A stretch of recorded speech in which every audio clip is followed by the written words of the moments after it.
चलिए, तो क्वेश्चन दिया गया है कि वेद शब्द का अर्थ क्या होता है। तो चलिए, जानदार क्वेश्चन दिया गया है, बेहतरीन क्वेश्चन आपका है। बताइएगा वेद शब्द का अर्थ क्या होता है। चलिए, सभी को जवाब आ रहा है यहाँ पर आपका ए नंबर। चलिए, तो जवाब आपका बिल्कुल सही है, ए नंबर ही हो जाएगा, ज्ञान होता है। वेद का अर्थ क्या होता है, ज्ञान होता है। ऑप्शन क्या बन जाएगा, ए नंबर राइट हो जाएगा। अगला दिया है अलार कलाम कौन थे। चलिए बताइएगा अलार कलाम कौन थे। यहां पर आपका जवाब क्या बनेगा, ये बुद्ध के एक शिष्य थे या बुद्ध के गुरु थे। यहां पर बताइएगा कौन सा जवाब हो जाएगा। चलिए, टू का ऑप्शन बनेगा। यहां पर याद रखिए अलार कलाम बुद्ध के गुरु थे। ऑप्शन क्या बनेगा, सी नंबर। अगला क्वेश्चन दिया गया है कि चंद्रगुप्त मौर्य के दरबार में भेजा गया यूनानी राजदूत कौन था। चलिए बताइएगा चंद्रगुप्त मौर्य के दरबार में भेजा गया यूनानी जो राजदूत था वो आपका कौन था। यहाँ पर 3 का ऑप्शन यहाँ पर आ रहे हैं। ऑप्शन सी आ रहा है मेगास्थनीज। क्या मेगास्थनीज आपका जवाब बिल्कुल से राइट हो जाएगा। आपको याद होगा कि यूनानी शासक थे सेल्यूकस निकेटर। क्या सेल्यूकस निकेटर ने मेगास्थनीज नामक राजदूत को भेजा था। ठीक है, क्लियर है। आगे बढ़ते हैं। क्वेश्चन दिया गया है कि गुलाम वंश का संस्थापक कौन था। गुलाम वंश का संस्थापक किसे कहा जाता है। तो याद रखिए 1206 से 1210 तक शासनकाल था कुतुबुद्दीन ऐबक को। तो ऑप्शन क्या हो जाएगा, यहाँ पर आपका डी नंबर आपका हो जाएगा। अगर क्वेश्चन ये पूछ लेता कि गुलाम वंश का वास्तविक संस्थापक किसे मानते हैं, और अगर पूछ लेता वास्तविक संस्थापक तब क्या बोलते, तो याद रखिएगा कि आपके इल्तुतमिश को आप लोग जवाब देते। ठीक है, याद रखिए गुलाम वंश को दास वंश भी कहा जाता है और इस वंश को मामलुक वंश भी कहते हैं। क्या, इस वंश को मामलुक वंश भी कहा गया है। क्लियर हो गया है। चलिए आगे बढ़ते हैं कि आईने अकबरी पुस्तक का लेखक कौन है। आईने अकबरी पुस्तक का जो लेखक है वो आपका कौन है। 5 का ऑप्शन देना है और 5 का ऑप्शन आ रहा है अबुल फजल। तो आपका जवाब क्या हो जाएगा, बी नंबर आपका हो जाएगा अबुल फजल। आपका जवाब राइट हो जाएगा। ये कौन थे, तो अकबर के दरबारी इतिहासकार थे आपके अबुल फजल। ठीक है, और अकबर की ही प्रेरणा से ही अकबरनामा ग्रंथ की रचना इन्होंने किया था। इसके आपके 3 खंड है, आईने अकबरी के 3 खंडों में भक्त किया गया है और ये जो आईने अकबरी है ना, ये इसका तीसरा खंड है। ठीक है, तीसरा खंड है। और आगे बढ़ते हैं। क्वेश्चन आपसे दिया गया है, कह रहा आपसे यहाँ पर कि भारतीय राष्ट्रीय आंदोलन से क्वेश्चन है कि भारत का पहला समाचार पत्र कौन सा था। चलिए, अच्छे क्वेश्चन है, बेहतरीन क्वेश्चन है और आज जवाब यहाँ पर होगा भना भन के। यहाँ पर जो आज लड़ाई होगी वो आपकी टक्कर की जवाब होने वाले हैं। चलिए बताइएगा 6 का ऑप्शन क्या बनेगा। तो 6 का ऑप्शन बन जाएगा यहाँ पर आपका बंगाल गजट। क्या था, तो भारत का पहला जो समाचार पत्र था वो आपका बंगाल गजट था। यहाँ पर ऑप्शन क्या हो जाएगा, बी नंबर। और आपको याद होगा कि जो आपके जेम्स हिक्की के द्वारा है ना, जेम्स अगस्त हिक्की के द्वारा ये अंग्रेजी भाषा में संपादित किया गया था बंगाल गजट। ठीक है ना, क्लियर हो जाएगा। और कलकत्ता से प्रकाशित किया गया था। कभी कभी क्वेश्चन ये पूछ लेता है कि बंगाल गजट समाचार पत्र जो कह सकते हैं किसके द्वारा, तो आपके किसके द्वारा, तो जो आपके हिक्की अर्थात आपके जेम्स अगस्त हिक्की के द्वारा ये संपादित किया गया था। आगे बढ़ते हैं। क्वेश्चन दिया है, कह रहा है 1878 में वर्नाकुलर प्रेस एक्ट किसने रद्द किया था। चलिए बताइएगा वर्नाकुलर प्रेस एक्ट जो रद्द किया किसने किया। यहाँ पर आपका 7 नंबर में 7 का जो ऑप्शन बनेगा वो ये हो जाएगा, रिपन थे। कौन थे, रिपन थे। इसका ऑप्शन ए नंबर आपका हो जाएगा, रिपन। ठीक है, चलिए कह रहा है ब्रह्म समाज किस सिद्धांत पर आधारित था। चलिए 8 का जवाब दीजिएगा कि ब्रह्म समाज किस सिद्धांत पर आधारित था। यहां पर जवाब देना है। तो देखिएगा यहां पर याद रखिए ब्रह्म समाज की स्थापना किया किसने था, तो आपके 1828 में, डेट आपको याद रखना एग्जाम में पूछी जाती है। 1828 में राजा राम मोहन राय ने की थी कलकत्ता में। ठीक है, और हिंदू धर्म का पहला सुधारवादी आंदोलन माना जाता है। याद रखिए ब्रह्म समाज को हिंदू का, या कह सकते हैं कि हिंदू धर्म का पहला समाजवादी सुधारवादी आंदोलन माना गया है। ठीक है, अच्छा इन्होंने विश्वास किस पर रखते थे, एकेश्वरवाद पर। किसमें, एकेश्वरवाद पर, एकेश्वरवाद पर ये विश्वास करते थे। तो इसका जो नोट करना है वो आपका एकेश्वर याद करना है, क्योंकि एग्जाम में जो पूछा जाएगा वो पूछा जाएगा किस सिद्धांत पर आधारित था। तो एकेश्वरवाद आपको रखना है। यहाँ पर जो ऑप्शन है वो आपके सही नहीं है, सटीक में यहाँ पर सटीक इसका आंसर यहाँ पर आपका हो जाएगा कौन सा, ये वाला होगा। वैसे अद्वैतवाद यहाँ पर सही है, लेकिन आपको जो आंसर आपको वास्तविकता मिलेगा तो एकेश्वरवाद पर मिलेगा, जो ब्रह्म समाज थे अर्थात एक ईश्वर पर विश्वास करते थे। क्या, एक ईश्वर पर विश्वास करते थे, इसका मतलब होगा। ठीक है, एकेश्वरवाद। आगे बढ़ते हैं। क्वेश्चन दिया गया है कि कांग्रेस के एक अधिवेशन में एक गवर्नर ने भाग लिया था। उक्त गवर्नर तथा अधिवेशन स्थल आपको बताना है कौन सा हो जाएगा। तो चलिए 9 का ऑप्शन देखते हैं कितने लोग इस प्रश्न का जवाब सही दे सकते हैं। चलिए, तेरह कांग्रेस के एक अधिवेशन में एक गवर्नर ने भाग लिया था। उक्त गवर्नर तथा अधिवेशन स्थल आपको बताना है। यहाँ पर जो जवाब बनेगा कौन सा हो जाएगा। चलिए यहाँ पर दे रहे हैं बी नंबर, सभी लोग बी नंबर दे रहे हैं। तो चलिए यहाँ पर हम ऑप्शन को आपको लॉक करने वाले हैं। यहाँ पर आपका बी हो जाएगा, लॉर्ड विलिंगटन आपकी मुंबई 1915। याद रखिएगा वैसे लॉर्ड विलिंगटन का समय यहाँ पर नहीं था, मतलब देखा जाए तो जो लॉर्ड विलिंगटन था ये उस समय गवर्नर नहीं था, एक ऐसे ही नॉर्मल व्यक्ति था, है ना, और ऐसे ही शामिल हो गया था। लेकिन ये गवर्नर के पद पर रहते हुए शामिल नहीं हुआ, क्योंकि इसका समय काल यहाँ पर 1915 के समय इसका समय ही नहीं था। क्लियर है ना, इसका समय नहीं था, बस ऐसे ही आपका हो गया था, क्योंकि इसका समय पीरियड आपका आता है 31, अर्थात 1931 से लेके 1936 तक इसका समय काल है। बस ये कैसे ही आपके इस पद पर नहीं था और ये इसमें से शामिल हो गया था, ये याद रखना है, ठीक है ना। आपको 31 अधिवेशन में भाग लिया था, बस आपको याद रखना है, जो आपका 1915 में आयोजित किया गया था, ठीक है। चलिए आगे बढ़ते हैं। क्वेश्चन दिया गया है कि 1908 ईस्वी में 6 वर्ष के कारावास की सजा स्वतंत्रता संग्राम के किस उग्रवादी नेता को दी गई? बताइएगा, 1908 ईस्वी में 6 वर्ष के कारावास की सजा एक स्वतंत्रता संग्राम के किस उग्रवादी नेता को? उग्रवादी नेता है, याद रखिएगा। 10 का ऑप्शन क्या बनेगा? यहां पर बन जाएगा बी, आपके बाल गंगाधर तिलक। किसे? तो आपके बाल गंगाधर तिलक। ऑप्शन क्या बन जाएगा? 10 का ऑप्शन बन जाएगा आपका बी नंबर राइट हो जाएगा। क्लियर हो गया है। चलिए, और भी इन्हें रखा कहाँ गया था? मांडले जेल पर, ठीक है। कहां पर? मांडले जेल पर रखा गया था, मांडले जेल। अब ये मांडले जेल कहां पड़ती है? तो आपकी वर्मा आपके है, मांडले जेल वर्मा है, ठीक है। चलिए आगे बढ़ते हैं। क्वेश्चन दिया है यहाँ पर, भूगोल से संबंधित करा है, अरावली एवं बिंद श्रृंखलाओं के मध्य कौन सा पठार है? तो चलिए यहाँ पर 11 का जवाब क्या बनेगा? तो चलिए देखो, यहाँ पर अरावली पर्वत कहाँ पर है, हम आपको छोटा सा अगर यहाँ पर मैप के माध्यम से बताएं तो ये अरावली आपकी पर्वत है ना। यहाँ पर आपका विंध्य पर्वत आपका है। अब पूछा इनके मध्य जो आपका पठार है वो आपका कौन सा हो जाएगा? तो चलिए यहाँ पर 10 का जवाब आ रहा है, यहाँ पर ऑप्शन आ रहा है मालवा का पठार। तो बिल्कुल सही है, ये मालवा का पठार यहाँ पर पड़ता है। ये वाला जो आपका ये दक्कन का पठार है, तो यहाँ पर मालवा का पठार ऑप्शन क्या हो जाएगा? ए नंबर आपका राइट हो जाएगा, ठीक है। ये दक्कन का पठार है, छोटा नागपुर का पठार तो आप लोग जानते होंगे। तो इस प्रकार से तीनों पठार आपके क्लियर हो गए। आगे बढ़ते हैं। क्वेश्चन दिया है, निम्नलिखित में से किस तट से भारत का औसत समुद्र तल नापा जाता है? अच्छा क्वेश्चन है, यहाँ पर 12 नंबर में जवाब दीजिएगा। चलिए 12 का जवाब देना है। 12 नंबर में ऑप्शन बन जाएगा बी, आपकी चेन्नई से। कहां से? तो आपकी चेन्नई के तट से समुद्र के औसत तल आपका मापा जाता है भारत में, ठीक है। आगे बढ़ते हैं। क्वेश्चन दिया गया है कि महात्मा गांधी जल विद्युत उत्पादन प्लांट कहां पर स्थित है? चलिए 13 का ऑप्शन दीजिएगा। 13 नंबर में क्या हो जाएगा? चलिए, महात्मा गांधी जल विद्युत उत्पादन प्लांट कर्नाटक के शरावती नदी पर है। याद रखिए, इसका राइट आंसर हो जाएगा कर्नाटक के शरावती नदी पर है, जो कि यहाँ पर आपका 13 का जवाब क्या बनेगा? यहाँ पर बन जाएगा ए नंबर आपका जोग जलप्रपात। क्या? जोग जलप्रपात पर स्थित है। और यह क्या है? जल विद्युत उत्पादन प्लांट है। वर्तमान में देखा जाए तो काफी हद तक 6.7 मेगावाट की बिजली उत्पादित करता है, ठीक है। आगे बढ़ते क्वेश्चन दिया गया है कि नागार्जुन सागर बहुउद्देशीय परियोजना कौन सी नदी पर है? नागार्जुन दिया गया है तो अर्जुन, और अर्जुन से आपको याद होना चाहिए यह कहां पर पड़ेगी। चलिए यहाँ पर जवाब आ रहा है ऑप्शन, यहाँ पर आपका 14 नंबर में लॉक कर दीजिए जल्दी से। डी नंबर आपका हो जाएगा कृष्णा नदी पर। क्या हो जाएगा? यहाँ पर कृष्णा नदी, यहाँ पर आपका जवाब हो जाएगा कृष्णा नदी पर हो जाएगा, ठीक है। चलिए आगे बढ़ते हैं। क्वेश्चन दिया गया है कि मानसून शब्द की उत्पत्ति हुई है। बताइए, मानसून शब्द की जो उत्पत्ति हुई है वो आपकी किससे हुई है? तो चलिए 15 का ऑप्शन देना है। 15 का ऑप्शन यहाँ पर सही क्या हो जाएगा? चलिए 15 का ऑप्शन आ रहा है यहाँ पर आपका ए नंबर, ये आपके अरबी भाषा से हुई है। कहाँ से हुई है? तो आपकी अरबी भाषा से हुई है। यहाँ पर ऑप्शन क्या हो जाएगा? ए नंबर। अब अरबी भाषा में एक शब्द दिया जाता है मौसिम। क्या?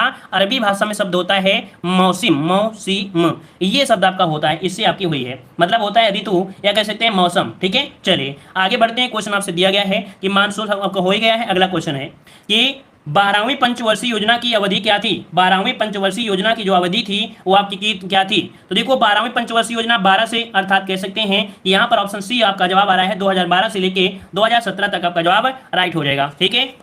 चलिए आगे बढ़ते हैं। क्वेश्चन दिया गया है कि स्वतंत्रता के पश्चात देश की प्रथम औद्योगिक नीति की घोषणा कब की गई थी? ये देख सकते हैं, स्वतंत्रता के पश्चात है और कैसी? ये प्रथम औद्योगिक नीति की घोषणा कब की गई थी? 17 नंबर में ऑप्शन बनेगा बी, 6 अप्रैल 1948। कब? तो आपकी 6 अप्रैल 1948 को ये स्वतंत्र भारत की, या कह सकते हैं स्वतंत्रता की, स्वतंत्र देश की प्रथम औद्योगिक नीति की घोषणा की गई थी। क्लियर हो गया इतना पॉइंट? चलिए और आगे बढ़ते हैं। क्वेश्चन आपसे अगला पूछा गया है, कह रहा है हरित क्रांति के फलस्वरूप देश में कुल खाद्यान्न में निम्नलिखित में से किसका अंश कम हो गया था?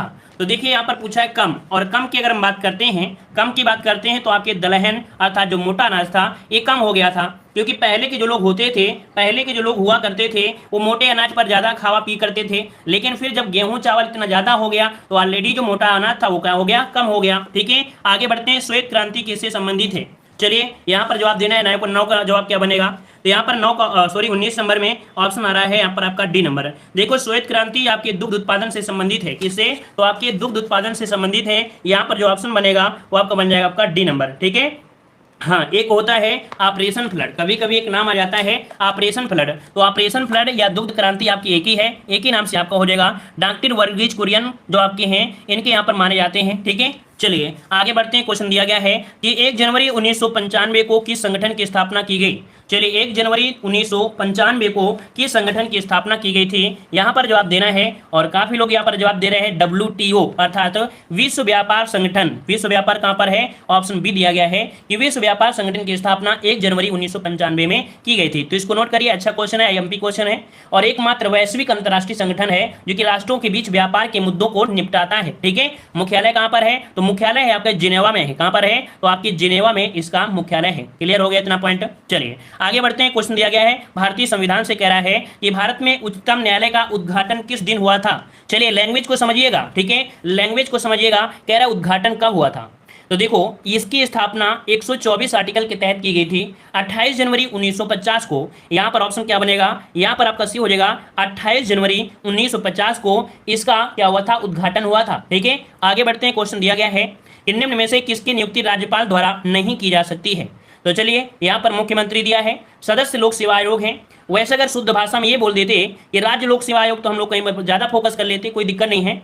फिर भी ऑप्शन पर फोकस करते हुए यहाँ पर सी नंबर है उच्च न्यायालय के न्यायाधीश। क्या, उच्च न्यायालय के न्यायाधीश, यहाँ पर बताइएगा तो ऑप्शन क्या हो जाएगा, सी नंबर। क्यों, क्योंकि उच्च न्यायालय के न्यायाधीश को नियुक्ति करते हैं कौन, तो आपके जो राष्ट्रपति होते हैं वो करते हैं। ठीक है ना, क्लियर हो गया। आगे बढ़ते हैं। क्वेश्चन दिया गया है कि किसी राज्य की विधानसभा में अधिकतम कितने सदस्य हो सकते हैं। तो चलिए यहाँ पर जवाब क्या बनेगा, किसी राज्य की विधानसभा में अधिकतम कितने सदस्य हो सकते हैं। ये अधिकतम की बात कह रहा है, वो भी विधानसभा की बात कह रहा है ना। तो चलिए यहाँ पर जवाब आ जाएगा 500। क्या, 500 ऑप्शन कहां पर है, यहाँ पर आपका बी हो जाएगा, मतलब 500 से अधिक नहीं हो सकती है। ठीक है, चलिए आगे बढ़ते हैं। क्वेश्चन दिया गया है कि निम्न में से किसके अंतर्गत पंचायती राज प्रणाली की व्यवस्था की गई। चलिए बताइएगा, पंचायती राज व्यवस्था की जो आप कह सकते हैं व्यवस्था की गई वो किसके अंतर्गत, तो पंचायती राज किस में आता है, ये मौलिक अधिकार है या नीति निर्देशक तत्व है। तो आपको याद होना चाहिए आर्टिकल, आर्टिकल कौन सा है, तो आर्टिकल है आपके यहाँ पर 40, और आर्टिकल 40 किस में आएगा, राज्य के नीति निर्देशक सिद्धांत के अंतर्गत आपका आएगा। तो इस प्रकार से ऑप्शन क्या हो जाएगा, यहाँ पर सी राइट हो जाएगा। क्लियर है, आगे बढ़ते हैं। क्वेश्चन दिया है कि भारत के राष्ट्रपति पर महाभियोग चलाने हेतु कम से कम कितने दिन पूर्व सूचना देना आवश्यक है। यहाँ पर महाभियोग के नाम आया है तो आर्टिकल आपका 61 होता है। आर्टिकल 61 के तहत महाभियोग की प्रक्रिया कर सकते हैं, वो भी 61 के सेकंड के तहत। ठीक है ना, और इसके लिए 14 दिन पहले यहाँ पर सूचना देना आवश्यक होता है, 14 दिन पहले सूचना देना पड़ता है। आगे बढ़ते हैं। क्वेश्चन दिया है जो कि आपके समान विज्ञान का है। यहाँ पर आपसे क्वेश्चन दिया गया है कि पानी को कह रहा आपसे, पानी को ब्लीचिंग पाउडर में मिलाने पर कौन सी गैस निकलती है। चलिए, पानी को ब्लीचिंग पाउडर पर मिलाने पर कौन सी गैस निकलती है, तो 26 का ऑप्शन यहाँ पर क्या बनेगा। चलिए 26 का ऑप्शन लॉक करना है। यहाँ पर आपका जवाब आ रहा है 4 नंबर Cl2। क्या हो जाएगा, Cl2 यहाँ पर जवाब आ रहा है। ऑप्शन क्या बनेगा, डी नंबर। मतलब कह सकते हैं जब पानी मिलाते हैं तो आपके क्लोरिक एसिड होते हैं अर्थात जो HOCl है ना, और एक होता है हाइपोक्लोराइड, ये अपने आयन में क्या हो जाते हैं, विभक्त हो जाते हैं। तो इस कारण से ऑप्शन क्या बन जाएगा, यहाँ पर डी हो जाएगा। आगे बढ़ते हैं। क्वेश्चन दिया है कि खाद्य पदार्थों में दुर्गंध आने के मुख्य कारण वसा और तेलों का क्या होता है। जो खाद्य पदार्थ होते हैं है ना, जो खाद्य पदार्थ होते हैं उनमें से दुर्गंध आने लगती हैं, इसका मुख्य कारण क्या है, वसा और तेलों का क्या होता है। तो 27 का ऑप्शन सी ऑक्सीकरण हो जाता है। क्या, ऑक्सीकरण। आपके घर में देखे होंगे जब क्या होता है कि कोई खाद्य पदार्थ जिसमें से मसाला ज्यादा पड़ा होता है, तेल ज्यादा होता है, तो उसमें से दुर्गंध आने लगती है बहुत जल्दी, क्योंकि उसका ऑक्सीकरण हो जाता है। ठीक है, आगे बढ़ते हैं। क्वेश्चन आपसे दिया गया है कि आकार में सबसे बड़ी कोशिका कौन सी है। सबसे बड़ी कोशिका आपको पता है कि आपकी किसकी होती है, तो आपके शुतुरमुर्ग के अंडे की होती है सबसे बड़ी कोशिका, है ना। वहीं पर सबसे छोटी होती है माइकोप्लाजा गैलीसेप्टिकम। माइकोप्लाजा गैलीसेप्टिकम की सबसे छोटी होती है और शुतुरमुर्ग की सबसे बड़ी होती है। ऑप्शन बी हो जाएगा। अगला है राइबोसोम की खोज किसने की थी। राइबोसोम की खोज किसने की थी, तो चलिए यहाँ पर जवाब आ रहा है लाके जॉर्ज पैलेज। यहाँ पर याद रखिए राइबोसोम की खोज की गई थी आपके 1955 में की गई थी। ठीक है, 55 दशक में। ये रोमानिया के कह सकते हैं, रोमानिया के वैज्ञानिक जिनका नाम है जॉर्ज पेलेट। यहाँ पर आपका हो जाएगा आपका ए नंबर, जॉर्ज पेलेट थे। ये आपके कहाँ के हैं, रोमानिया के हैं, है ना। और इन्होंने इलेक्ट्रॉन सूक्ष्मदर्शी के प्रयोग के माध्यम से दिया था और इनको नोबेल पुरस्कार से भी सम्मानित किया जा चुका है। याद रखिए नोबेल प्राइज भी इनको जीत चुके हैं। ठीक है, और आगे बढ़ते हैं। क्वेश्चन आपसे दिया है रक्त में हीमोग्लोबिन के लिए किस खनिज की आवश्यकता होती है। देखो हमने आपको जो साइंस की क्लास हम आपको देते हैं, ऐसा ही क्वेश्चन हमने सेम टू सेम आपको बताया भी था कि रक्त में हीमोग्लोबिन के लिए कौन सा खनिज की आवश्यकता पड़ती है। तो 30 वाले में यहाँ पर ऑप्शन देखते हैं, यहाँ पर दिया है जस्ता, सीसा, लोहा और आपका प्लेटिनम। आपको पता है जब लोहा से ऑक्सीकरण होता है तभी तो क्या होता है, लाल होता है ना, तो ऑप्शन क्या हो जाएगा, सी नंबर राइट हो जाएगा। आगे बढ़कर देखते हैं, क्वेश्चन दिया गया है सामान्य हिंदी का कि समुद्र शब्द का पर्यायवाची शब्द बताइएगा। समुद्र शब्द का पर्यायवाची क्या होता है आपको याद रखना है, क्योंकि समुद्र की पर्यायवाची पूछी जा सकती है। यहाँ पर देखिएगा उदक दिया है, जलज दिया है, अर्णव दिया है और आपका निर्मल दिया गया है। यहाँ पर ऑप्शन लगभग सी आपका लगभग आ रहा है। यहाँ पर ऑप्शन क्या हो जाएगा, सी अर्णव क्या हो जाएगा, यहाँ पर अर्णव होता है जो आपके समुद्र का होता है, ठीक है। और उदक जो होता है ये जल का होता है, ये किसका होता है, तो आपके जल का पर्यायवाची होता है। जलज मतलब जल में जो उत्पन्न होता है वो क्या होता है, कमल होता है, ठीक है, कमल होता है। और निर्मल मतलब स्वच्छ होता है, निर्मल पर्यायवाची स्वच्छ की होती है। आगे बढ़कर देखते हैं, क्वेश्चन दिया गया है कि तलवार की धार पर चलना मोहरी का अर्थ बताइएगा। कि तलवार की धार पर चलना मोहरी का अर्थ इनमें से बताइएगा। तो यहाँ पर नुकीली होना, पराजित कर देना, ईर्ष्या करना या कठिन कार्य करना, तो बहुत ही कठिन की बात होती है। तलवार की धार पर चलना मतलब कठिन कार्य करना। यहाँ पर 57 का ऑप्शन क्या हो जाएगा, डी नंबर राइट हो जाएगा। आगे बढ़ते हैं, क्वेश्चन दिया है कि बाघ और बकरी एक घाट पर पानी पीते हैं, यही शुद्ध होना चाहिए, जो हमने बोला है वही शुद्ध होना चाहिए कि बाघ और बकरी एक घाट पर पानी पीते हैं। अब यहाँ पर देखते हैं कौन हो जाएगा 58 में, बाघ और बकरी एक घाट पर। देखो पहला ये ऑप्शन यहाँ पर आपका राइट हो जाएगा, बोलने से ही पता चल जाता है कि आपका जवाब बन रहा है। जिन लोगों को यहाँ पर टेस्ट सीरीज पसंद आ रही भाई तो दिल से लाइक जरूर करिएगा, शेयर करिए, सपोर्ट भी करिए और यहाँ पर कह सकते हैं लाइक की संख्या बढ़ाइए भाई, काफी लोग जुड़े हैं तो लाइक जरूर करिएगा, पसंद आ रही है तो लाइक जरूर करिएगा। आगे बढ़ते हैं, क्वेश्चन दिया है कि जो इंद्र पर विजय प्राप्त कर चुका हो, जो इंद्र पर विजय प्राप्त कर चुका हो उसे क्या कहते हैं। 59 को ऑप्शन लॉक करना है और यहाँ पर जवाब आ रहा है यहाँ पर इंद्रजीत। देखो यहाँ पर इंद्रजीत आपके कहाँ लिखे हैं, ऑप्शन सी नंबर यहाँ पर आपका हो जाएगा, ठीक है, क्लियर है। चलिए आगे बढ़ते हैं, क्वेश्चन दिया गया है मुझे तोड़ लेना वनमाली, उस पथ पर तुम देना फेंक, मातृभूमि पर शीश चढ़ाने जिस पत्र जावें वीर अनेक। कितनी अच्छी बात कही गई है। एक फूल ने यहाँ पर अपनी बात व्यक्त किया है कि मुझे वनमाली मतलब वनमाली से कह रहा है मुझे तोड़ लेना और ऐसे राह पर डाल देना जहां पर वीर लोग होते हैं जो मातृभूमि पर शीश चढ़ाने के लिए तत्पर होते हैं। ये शब्द किसने कहा, ये पंक्ति ये यहाँ पर रचनाकार पूछा गया है। तो यहाँ पर आ रहा है माखनलाल चतुर्वेदी, ऑप्शन बन जाएगा डी नंबर, माखनलाल चतुर्वेदी ने आपका कहा है पंक्ति। आगे बढ़ते हैं, क्वेश्चन दिया है समान जागरूकता कि राष्ट्रीय पंचायती राज दिवस कब मनाया जाता है। चलिए 81 का ऑप्शन देना है, राइट आंसर इनमें से क्या हो जाएगा। चलिए भाई यहाँ पर जवाब दीजिए, 81 का जो राइट आंसर बनेगा क्या हो जाएगा, पंचायती राज दिवस। बिल्कुल इजी है और बहुत ही अच्छा क्वेश्चन है। 24 अप्रैल को मनाया जाता है, याद रखिएगा।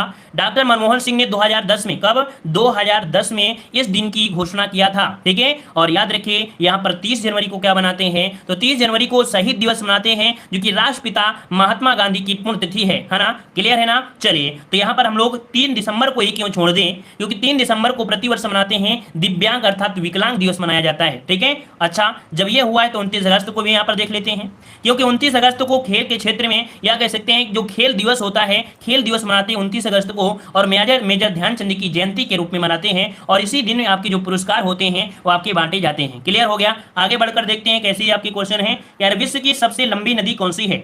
विश्व की सबसे लंबी नदी पूछी गई है यहाँ पर 82 नंबर में, ऑप्शन क्या बनेगा, यहाँ पर आपका नील नदी हो जाएगा, ठीक है, नील नदी। हाँ अगर ये पूछ लेता कि अपवाह के क्षेत्र से, क्या अपवाह के क्षेत्र से सबसे लंबी नदी कौन सी है, तब आप लोग अमेजन लगा देते, लेकिन सबसे लंबी पूछा है तो आपको नील नदी ही बताना है, ठीक है। क्योंकि नील नदी की लंबाई जो आपकी है वो 6650 किलोमीटर है, लेकिन अमेजन नदी की है 6437 किलोमीटर है। इसके कारण कौन सी बड़ी हो गई, ये हो गई, लेकिन अपवाह अर्थात कह सकते हैं बहाव की दृष्टि से आपकी यहाँ पर अमेजन हो जाती है। आगे बढ़ते हैं, क्वेश्चन दिया गया है कि नोबेल पुरस्कार कुल कितने क्षेत्रों में दिया जाता है। चलिए बताइएगा नोबेल पुरस्कार। चलिए वीडियो को लाइक करते रहिए भाई, ज्यादा से ज्यादा शेयर करिए और ज्यादा से ज्यादा लोग यहाँ पर आइए जल्दी से।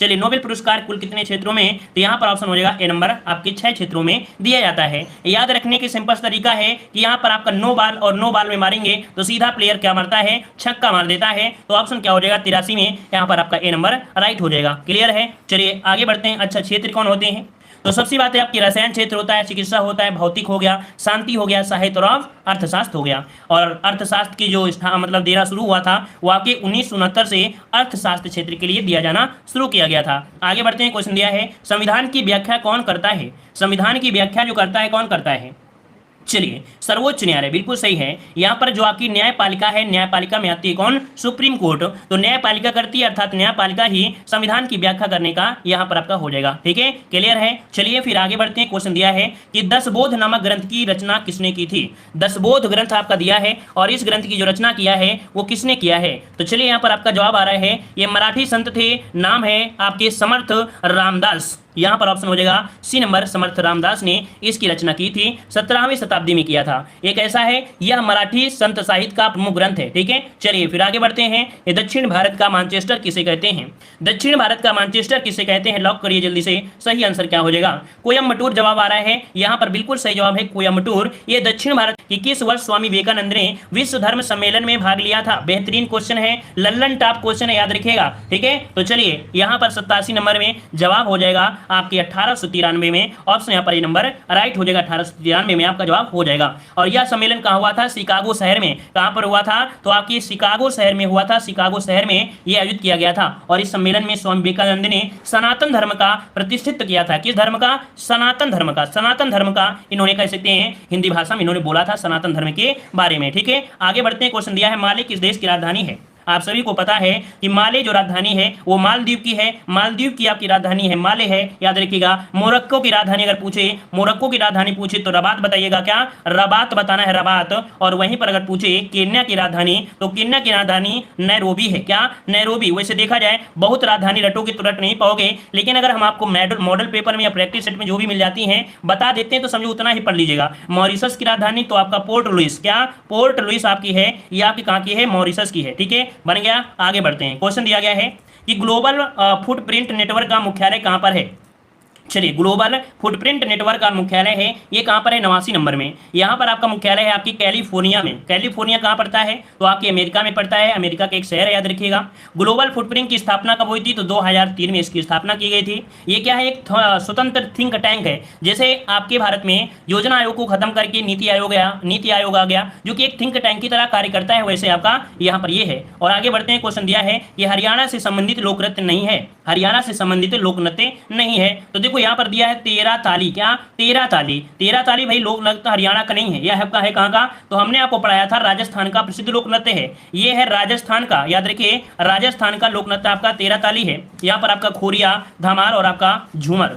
अच्छा, 90 का यहाँ पर जो जवाब आ रहा है, काफी लोग यहाँ पर बी दे रहे हैं। चलिए भाई, तो यहाँ पर क्या हो जाएगा? यहाँ पर आपका बिल्कुल है तेरह ताली होगा, ये राजस्थानी का है। ठीक है, तेरह ताली राजस्थान का है।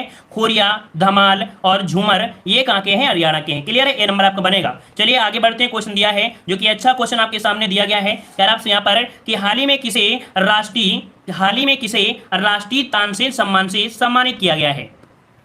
चलिए 91 का जवाब देना है। 91 नंबर में ये है आपके पंडित सतीश, मतलब आपका जवाब हो जाएगा यहाँ पर आपका बी नंबर। आपके पंडित सतीश व्यास को ये दिया गया है, जो कि हिंदुस्तानी शास्त्रीय संगीत के क्षेत्र में ये स्थापित है। तानसेन सम्मान 2020 में ये दिया गया है। आपके संतूर वादक हैं। क्या? ये संतूर वादक हैं। ऑप्शन आपका बी हो जाएगा। आगे बढ़ते हैं। क्वेश्चन आपसे दिया गया है कि हाल ही में भारत का पहला परागकर्ता अर्थात पोलिनेटर पार्क बनाया गया है। चलिए जवाब दीजिएगा, सही क्या हो जाएगा? तो चलिए यहाँ पर 92 का ऑप्शन यहाँ पर आ रहा है आपके देहरादून। चलिए देखिए यहाँ पर देहरादून तो नहीं दिखाई दे रहा है ना, लेकिन उत्तराखंड तो आपको दिखाई दे रहा है ना, उत्तराखंड तो दिखाई दे रहा है ना। तो ऑप्शन क्या हो जाएगा? यहाँ पर आपका ये नंबर आपका हो जाएगा। मतलब पॉलिनेटर श्रेणी में आपकी तितली हो गया, मधुमक्खी हो गया, चिड़िया हो गया, ये आपकी आती है ना। ये तीनों परागण में सहायक होती हैं। जैसे तितली होती है, मधुमक्खी और चिड़िया, ये क्या होती है? परागण के लिए बहुत उपयोगी होती है ना, इसलिए यहाँ पर ऑप्शन आपका ये हो जाएगा। आगे बढ़ते हैं। क्वेश्चन आपसे दिया गया है कि वर्ष 2020 का ग्लोबल साकर अवार्ड किसे दिया गया है?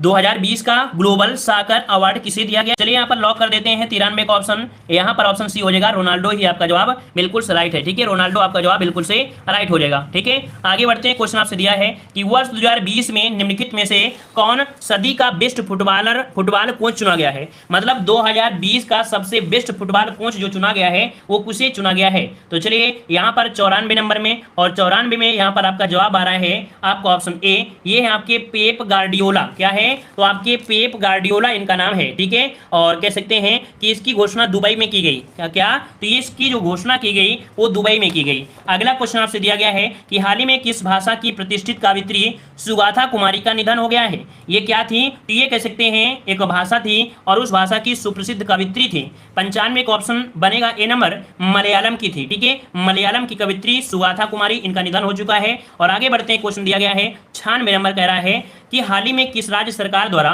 29 दिसंबर को साहिबजादा दिवस मनाने की घोषणा की है। तो साहिबजादा दिवस मनाने की घोषणा ये किया है 96 का ऑप्शन बनेगा डी, आपके उत्तर प्रदेश। तो याद रखिए, क्वेश्चन नोट करिएगा कि 29 दिसंबर को अब यूपी में आपके साहिबजादा दिवस मनाया जाएगा। आगे बढ़ते हैं, क्वेश्चन दिया गया है यार आपसे, हाल ही में किस राज्य में भारत की पहली लिथियम रिफाइनरी स्थापित की जाएगी। क्वेश्चन बहुत ही दमदार है, आज करंट अफेयर की लाजवाब है, मतलब तारीफ से ज्यादा अगर तारीफ की जाए उतने अच्छे क्वेश्चन आपके हैं 97 नंबर में। तो आपका जवाब क्या हो जाएगा डी, ये आपके गुजरात में है, ये भारत की पहली लिथियम रिफाइनरी स्थापित की जाएगी। आगे बढ़ते हैं, क्वेश्चन दिया गया है कि हाल ही में किस राज्य ने देश की पहली hot air balloon wild safari शुरू की है। यहाँ पर 98 नंबर में आपका जवाब हो जाएगा क्या, तो यहाँ पर सी हो जाएगा आपकी मध्य प्रदेश। क्या, तो आपकी मध्य प्रदेश सरकार ने, कह सकते हैं ऑप्शन बनेगा यहाँ पर आपका सी नंबर राइट हो जाएगा। ठीक है, मतलब एक आपका कह सकते हैं कि उमरिया एक मध्य प्रदेश में पड़ता है, विश्व प्रसिद्ध बांधवगढ़, ठीक है, बांधवगढ़ टाइगर रिजर्व में ये आपकी शुरू की गई है। ठीक है, कहां पर, तो बांधवगढ़ टाइगर रिजर्व में शुरू की गई है, भारत की पहली आपकी शुरुआत है। और अगला क्वेश्चन दिया है कि हाल ही में किस भारतीय क्रिकेटर को ICC spirit of cricketer award of the decade, है ना, से मिला है, मतलब मिला है। ये अवार्ड जो दिया गया है किसे दिया गया है, तो यहाँ पर आपका हो जाएगा धोनी को। किसे दिया गया है, ये धोनी को अवार्ड दिया गया है। ठीक है ना। और यहाँ पर आते हैं अगले क्वेश्चन को, और क्वेश्चन आपसे दिया गया है, चलिए, अच्छा 2011 में ये आपके रनआउट के बाद इंग्लैंड के बल्लेबाज, अच्छा ठीक है। अगला क्वेश्चन दिया गया है कि हाल ही में प्रसिद्ध व्यक्तित्व कह रहा है आपसे शम्सुर रहमान फारूकी का निधन हुआ है। अब यहाँ पर फारूकी का निधन हुआ है, तो फारूकी से तो आप लोग जानते ही होंगे, है ना, ये मशहूर साहित्यकार हैं। यहाँ पर देखते हैं कौन कौन से ऑप्शन हैं, ये साहित्यकार मशहूर कौन से हैं। तो यहाँ पर आपका जवाब, अच्छा ये आपके मशहूर, इनका नाम है, कह सकते हैं कवि थे, क्या थे ये जो आपके फारूक थे, एक क्या थे, कवि थे, अर्थात ये आलोचक भी थे, कवि भी थे, साहित्यकार भी थे। और इनकी आयु थी 85 वर्ष, इनका निधन आपका हो चुका है। और यहाँ पर कह सकते हैं जन्म हुआ था आपके यूपी में। ठीक है, ये यूपी के रहने वाले, यूपी में इनका जन्म हुआ था, 1935 में जन्म हुआ था, इनकी मृत्यु हो चुकी है। ये कह सकते हैं रहे जो आपके कैसे हैं आपके इस प्रकार के क्वेश्चन।